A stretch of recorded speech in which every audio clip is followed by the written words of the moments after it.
untuk pengurangan kemiskinan ini sebenarnya banyak ya. Iya.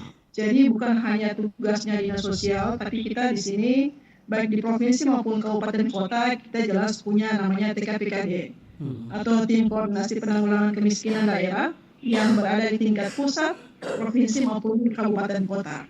Nah ini sebenarnya di dalam lembaga itu kemudian atau forum itulah yang kemudian kita petakan terkait dengan program-program kemiskinan, banyak hal. Salah satunya untuk dinas sosial misalnya bagaimana kita menjangkau mereka yang berada di bawah garis kemiskinan, misalnya untuk pemberdayaan kepada mereka yang contohnya terkait dengan ini saja dengan sekolah rakyat ya. Kalau misalnya dengan sekolah rakyat misalnya sebagaimana disampaikan tadi oleh Pak Bupati juga Pak Kadis bahwa dijanjikan juga oleh Kemensos bahwa anak-anak yang bersekolah di sekolah rakyat itu diberikan misalnya bantuan bukan hanya untuk anak-anak tapi orang tuanya juga mendapatkan manfaat. Jadi manfaatnya salah satunya misalnya memberikan modal kerja. Nah ini sejalan juga dengan pemerintah provinsi, mungkin di kabupaten kota juga punya. Misalnya kita berikan UEPK kepada mereka yang kurang mampu.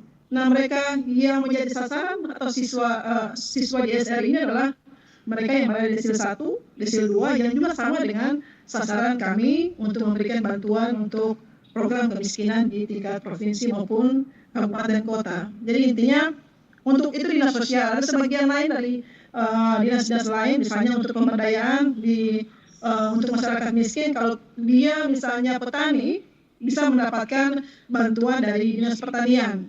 Kemudian kalau dia di perikanan atau nelayan, dia bisa mendapatkan bantuan dari dinas perikanan. Begitu dengan sektor-sektor lainnya, intinya banyak hal dan ini sebenarnya pintu masuk kita. SR ini pintu masuk kita untuk lebih mendahulukan mereka-mereka yang anak-anaknya ada di dalam SR. Salah satunya tujuannya adalah untuk supaya orang tua ini termotivasi untuk mengajak anak-anaknya supaya tersekolah. Iya. Yang tantangan paling besar itu adalah mengajak anak-anak itu untuk masuk di dalam sekolah dan kemudian dia mondok. Nah ini yang tantangan paling besar yang saya rasa ini sudah dialami oleh teman-teman di Bualemo.